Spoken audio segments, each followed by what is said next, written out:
네, 섹터에 대한 분석 도와드리고 있습니다. 섹터 인사이트 오늘 시작해 볼 텐데요. 오늘 주목할 업종은요, 바로 반도체가 되겠습니다. 글로벌 HBM 시장에 지각 변동이 본격화되어 있다는 게 시장의 평가인 것 같은데요. 부활의 삼성 대 쫓기는 하이닉스라고 주제를 잡아봤습니다. 사실 HBM 시장에서는 SK 하이닉스가 독주를 했는데 삼성이 지금 치고 올라오고 있는 양상이죠. 자세한 이야기 풀어보도록 하죠. 이영수 HSL 파트너스 대표와 함께합니다. 어서 오세요. 반갑습니다. 네, 안녕하세요. 네, 지금 한국은요, 현재 OECD 글로벌 디지털세 합의에 참여하고 있습니다. 트럼프 발언에 따른 한국 역량을 먼저 체크를 해보도록 하죠. 네, 일단 우리가 최우선적인 타깃은 아닌 것 같습니다. 일단 유럽 쪽을 타깃으로 하는 것 같고요. 그러면 굳이 왜 우리한테 이런 이야기를 했냐면, 물론 이제 지금 미국 빅테크들이 한국에 대해서 좀 불편한 부분들이 있죠. 대표적으로 이제 구글의 지도 반출이라든지 이런 부분에서 좀 문제가 있기 때문에 이런 부분들을 좀 지적한 건데, 일단은 압박을 위한 카드, 이 형태로 저는 활용하고 있다고 생각하고 있고요. 그래서 이런 부분들은 결국은 우리가 이제 대미 투자를 좀 확대하고 있기 때문에 이런 부분들로 충분히 잘 상쇄해야 되지 않을까 생각합니다. 네, 앞으로의 좀 흐름을 지켜봐야 될 것 같고, 미국 정부의 인텔 지분 여러 가지 노이즈가 있었는데 결국에 10% 지분을 매입을 하면서 최대 주주로 등극을 했습니다. 자, 이렇게 된다면 앞으로 인텔에 어떤 영향이 있을까요?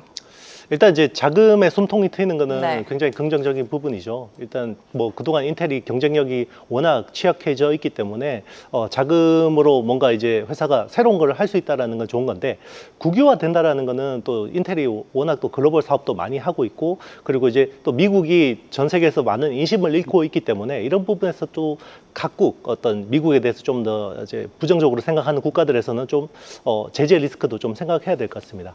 그리고 이제 인텔이라는 회사 자체가 아무래도 이제 민영 기업에서 약간 국영 기업화 된다 그러면 네. 기업 내에서 아무래도 조직 내에서 좀 긴장이 떨어지거든요. 그러면 이제 좀 관료화 되거나 이 자생력이 조금 이제 취약해질 수도 있지 않을까, 이런 우려도 있습니다.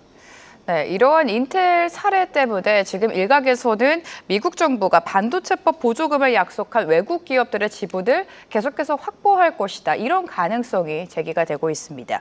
미국 정부가 지분을 확보하게 된다면 그에 따른 장단점이 당연히 있겠죠, 대표님? 네, 일단 미국 정부의 어떤 지분을 받게 네. 되면 아무래도 이제 미국 기업에 준하는 대우를 받게 되잖아요. 그래서 이제 좋은 부분도 있는데, 아무래도 그런데 미국 정부의 어떤 통제력이 강화된다라는 거는 우리 입장에서 썩 달가운 일은 아닐 것 같고요.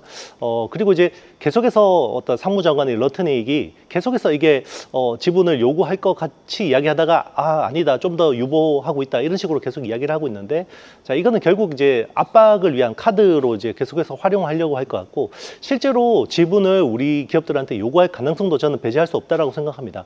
그럴 경우에는 우리가 지분을 최악의 경우에는 내주면서 이걸 또 어떻게 협상 카드로 활용할지 잘 생각해야 될 것 같은데, 대표적으로는 삼성 파운드리나 이런 쪽에서는 좀 기회가 될 수 있을 것 같아요. 왜냐하면 지금 TSMC하고 삼성 파운드리의 점유율 격차가 계속해서 벌어지고 있는데, 여기서 결국 기술에서 밀린 것도 중요하지만 결국 영업 문제거든요.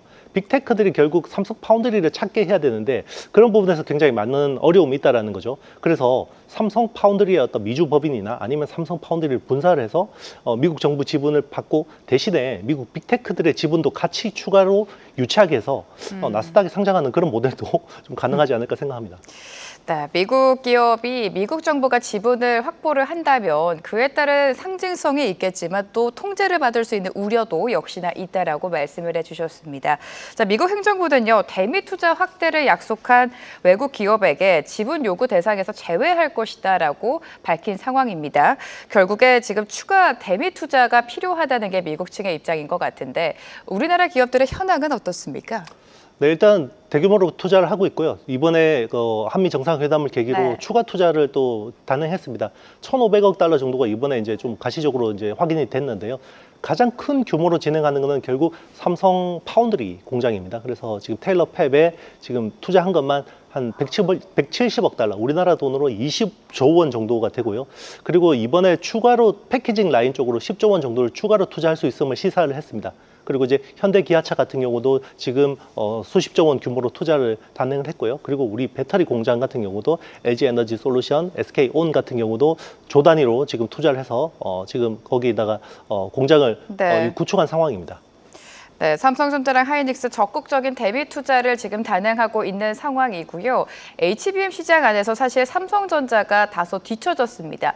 하지만 HBM4 같은 경우에는 엔비디아 콜테스에 통과를 하면서 11월 양산 가시권에 진입을 했는데 SK 하이닉스가 이 시장 안에서 독점적인 위치를 차지하고 있지 않았습니까? 압박으로 좀 다가올까요?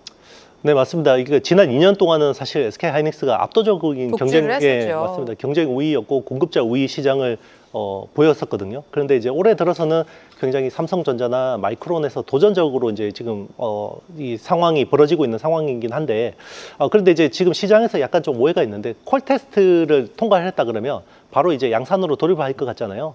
요게 저도 이제 투자자들의 반도체 수준이 지식 수준이 높아져서 이제 이런 이슈들이 나오는 것 같긴 한데 이게 지금 진행하고 있는 것들은 엔지니어링 샘플이라고 하는 거고요. 이게 반도체라는 게 사실 그 자체로 완제품이 아니기 때문에 지금 테스트하고 있는 거는 반도체 자체로 테스트입니다. 그래서 설계나 이런 쪽에서 검증, 그리고 단일 칩에서 잘 작동하는지 이런 것들을 테스트를 하는 거고요. 그리고 이제 최종 이게 결국은 엔비디아의 AI 가속기로 이제 채택이 돼서 요게 이제 테스트를 해야 되는데 거기에 대한 샘플 일정이 SK 하이닉스가 지금 9월인 걸로 파악을 하고 있고 네. 그리고 이제 삼성전자랑 마이크론 같은 경우 11월이 지금 타깃입니다. 그래서 보통 그 커스터머 샘플을 진행하고 나서 짧아도 6개월의 시간이 걸리거든요. 그 이후에 이제 양산이 들어가는 겁니다. 그래서 지금 시장에서 좀 바로 양산에 들어간다라고 이제 좀 오해가 있는 부분이 있고요. 그리고 이제 내년에 대한 물량들이 지금 SK 하이닉스하고 엔비디아가 계약이 안 되고 있어요. HBM이라는 건 사실 메모리 반도체인데 굉장히 특이한 어떤 계약 구조를 가지고 있거든요. 네. 보통 메모리라는 게 커머디티이기 때문에 보통 월 단위나 분기 단위로 계약을 합니다. 근데 HBM 같은 경우 특이하게 최적화된 메모리이기 때문에 엔비디아의 최적화된 메모리여서 연 단위로 계약을 해요. 그래서 연 단위로 계약한 가격과 물량대로 사갔는데 작년, 재작년 같은 경우는 보통 뭐 5월, 6월이면 뭐 1년치가 완판됐다 이런 뉴스가 나오는데 네. 올해는 안 나오고 있거든요. 그래서 지금은 엔비디아하고 SK 하이닉스 간의 가격에 대한 특히나 HBM4에 대한 가격에 대한 이견이 크고 여기를 또 치고 들어가서 삼성전자랑 마이크론이 굉장히 또 그 틈을 벌리고 있다. 그래서 내년에는 SK 하이닉스가 엔비디아 내에서 지금 HBM 점유율이 한 85에서 90% 정도 되는데 아마 내년에는 50%대까지는 좀 하락할 수 있지 않을까라고 생각하고 있습니다.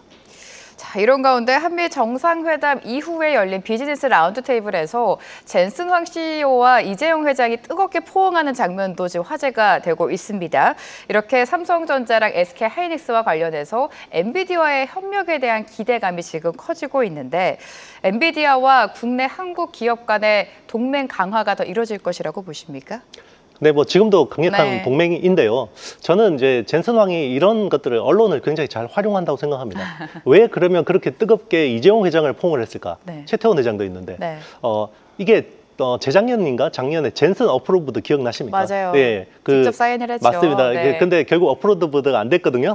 그렇지만 저는 이게 좀 상징적이라고 생각합니다. SK 하이닉스하고는 지금 뭔가 조금 불편한 기류를 좀 내색을 하고 이제 삼성하고 친해지면서 이제 HBM의 어떤 공급이 다변화될 수도 있어. 자, 이런 것들 좀 언론 지상에 좀 활용하는 거 아닌가. 저는 젠슨 왕이 좀 의도가 있다고 생각하고 있고요. 이런 것들을 결국 SK 하이닉스가 극복하려면 결국은 또 기술, 초격차, 어떤 품질로 승부하는 수밖에 없다고 생각합니다. 네, 말씀대로 지금 엔비디아는 납품사 다변화를 꾀하고 있습니다. 이렇게 되면 SK 하이닉스 입장에서는 조금은 복잡해질 수 있을 텐데 하이닉스는 또 어떤 전략으로 대응해야 된다고 보십니까? 엔비디아하고 그 거래 의존도가 높은 거는 굉장히 네. 달콤한 비즈니스예요. 왜냐하면 마진율도 굉장히 높고 그 편하잖아요. 고객사가 한 개면 관리 포인트도 적고.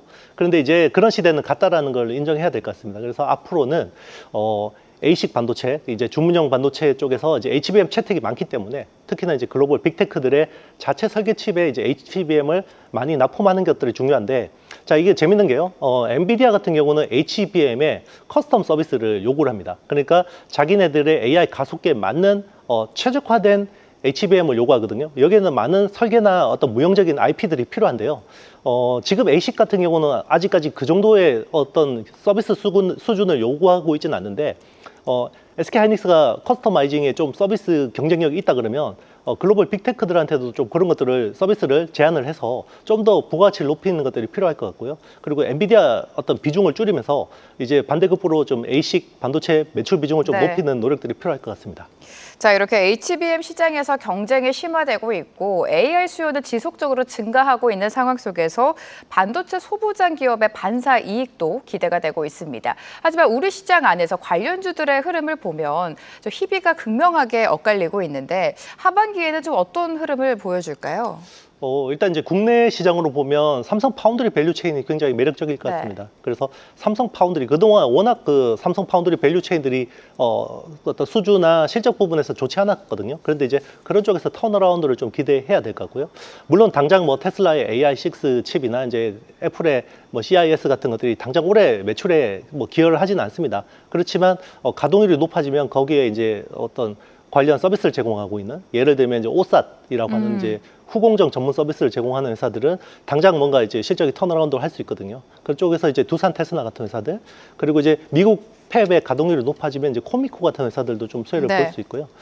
그리고 지금 제일 중요한 쟁점이 HBM4 같은 경우는 그 베이스 다이라고 해서 그 밑에 제일 밑에 로직 칩이 들어가고 그 위에 D램을 코어 다이를 쌓는 구조인데 지금 베이스 다이가 HBM4부터는 파운드리 쪽으로 영역이 와요. 그동안에는 베이스 다이를 메모리 회사들이 설계를 해서 제조를 했는데 이제 파운드리 서비스를 쓰기 때문에 그런 쪽에서 좀 부가가치가 높아질 수 있는 예를 들면 이제 삼성 파운드리 쪽에서는 삼성 HBM 쪽에서 이제 어떤 베이스 다이에 대한 수주 이게 이제 4나노 핀팩 공정을 쓰기 때문에 자, 이런 쪽이 좀 좋아질 수 있습니다. 그래서 설계 쪽 우리 흔히 이야기는 디자인 솔루션 파트너스 뭐 이런 쪽이나 IP 비즈니스를 하는 기업들을 좀 주목해야 되는데 그런 쪽에서는 뭐 가온 칩스나 뭐 AD 테크놀로지나 그리고 이제 뭐 TSMC 밸류 체인이긴 하지만 뭐 에이지글랜드 뭐 네. 이런 회사들 그리고 칩셋 미디어 같은 IP 회사들 좀 주목해 볼 것 같습니다. 가온칩스를 비롯해서 오사트 업체인 두산 테스나 그리고 코미코까지 탑픽으로 좀 꼽아주셨습니다. 자, LG전자 역시 HBM 시장에 좀 뛰어드는 움직임이 포착이 되고 있는데요. 지난 7월이었습니다. HBM 생산의 핵심 장비죠. 하이브리드 본도 분야의 진출을 밝혔습니다. 이 부분 우리가 시장에서 어떻게 해석하면 좋을까요? 일단 LG전자 그러면 전자회사인데 네. 저기서 뭔 장비를 하냐 이런 생각하실 수도 있어요. 이제 네. 근데 이제 LG전자 내 PRI라는 그 사업 부문이 있습니다. 네. PRI가 이제 생산기술연구원인데요. 거기서 장비를 개발해서 팝니다. 그래서 이제 거기서 이제 하이브리드 본더라는 걸 개발한 거고요. 하이브리드 본더는 뭐냐? 기존에는 이제 그 어떤 칩을 수직으로 적층할 때는 아주 미세한 그 어떤 마이크로 범프라는 것들을 활용해서 칩하고 칩을 연결을 하거든요. 근데 앞으로는 그 칩하고 칩을 연결하는 데 있어서 그 마이크로 범프가 한 15 마이크로미터 정도의 어떤 높이를 단차를 차지하는데 이것도 줄여야 되는 거예요. 그래서 앞으로 더 많이 쌓기 위해서는 마이크로 펌프를 빼야 되는데 그러면 칩하고 칩을 바로 붙이려면 기술이 필요한데 거기서 하이브리드 본더라는 게 필요하거든요.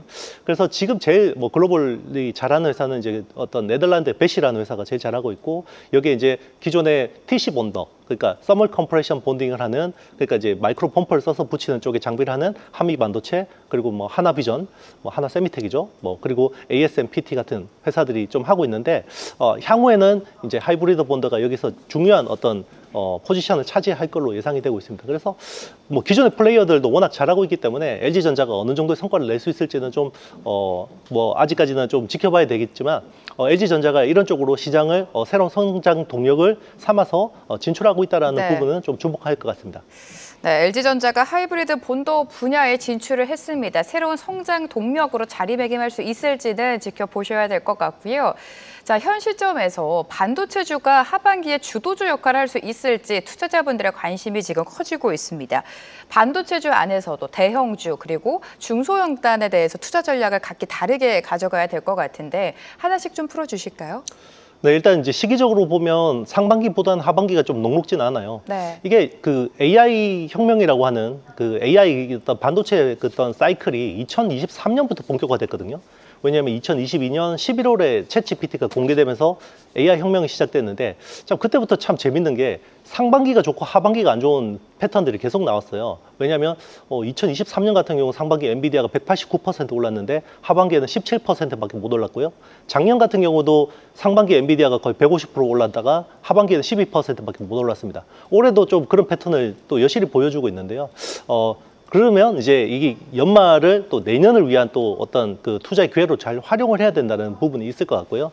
그리고 이제 국내 같은 경우는 항상 이제 연말로 갈수록 반도체 소부장 쪽, 이제 중소형주 쪽으로 좀 밸류가 어떤 수급이 쏠리는 그런 패턴들이 나오는데 소부장 쪽이 왜 좋아지냐면 연말에 큰 기업들이 내년 사업 계획을 발표를 합니다. 그러면 거기에서 내년에 캐펙스, 자본 지출에 대한 부분들을 발표를 하는데 그러면 소부장 기업들이 내년에 어느 정도의 수주를 받을 수 있는지 가시성이 나오거든요. 네. 그래서 보통 뭐 이게 또 그 코스닥 기업의 대주주 양도세 이슈하고도 좀 맞물리긴 하는데 그래서 보통 우리는 이제 4분기에는 좀 좋은 흐름을 보이고 있고 최근에 보면 M7에서 미국에도 보면 이제 그 중소형주 쪽으로 수급이 쏠리는 어떤 좀 확산되는 그런 흐름들이 나오고 있는데 우리 시장도 약간 좀 그런 패턴을 보이지 않을까. 그래서 9월까지는 조정 기간을 잘 활용을 해서 거기서 좀 어떻게 보면 잠재적인 성장 동력이 있는 회사들을 잘 고른다 그러면 연말에 좀 괜찮은 성과를 낼 수 있지 않을까 생각합니다.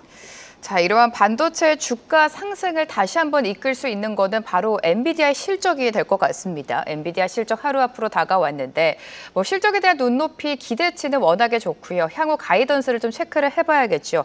실적 어떻게 예상하십니까, 대표님? 일단 실적은 잘 못 나오기가 쉽지 않을 것 힘들죠. 같고요. 예, 네. 일단 이제 이번에 나오는 숫자는 사실 크게 의미는 없어요. 그래서 우리가 엔비디아 실적을 통해서 확인해야 되는 건 한 3가지 포인트가 있습니다. 네. 첫 번째는 빅테크들의 내년 자본 지출, 그러니까 AI 캐펙스에 대한 부분들을 확인을 해야 되고요. 그리고 또 하나가 이제 루빈, 차세대 칩 이제 루빈, 지금은 블랙웰이죠. 이제 루빈에 대한 로드맵이 중요합니다. 사실 작년에 나온 블랙웰이 굉장히 이게 지연되면서 그 AI 밸류체인 전반에 큰 영향을 미쳤었거든요. 그쵸, 네. 예, 이게 한 분기 이상 뒤쳐졌어요. 왜냐하면 그 굉장히 많은 버그들이 있었고 결함들이 있었기 때문에 루빈도 제대로 제때 스케줄대로 나올 수 있을 거냐 여기에 대해서 굉장히 중요하고요. 그리고 또 하나 중요한 부분이 중국에 대한 사업입니다.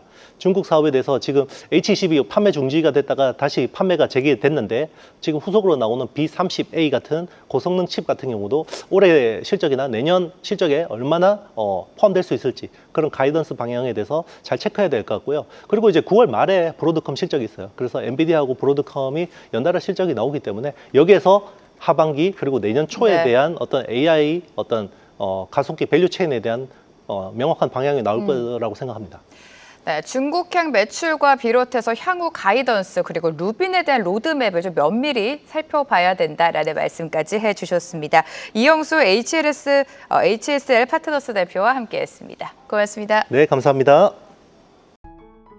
계속해서 다양한 경제 이슈를 알고 싶다면 구독과 좋아요, 알림 설정 부탁드립니다. AI 캐스터 권미정이었습니다.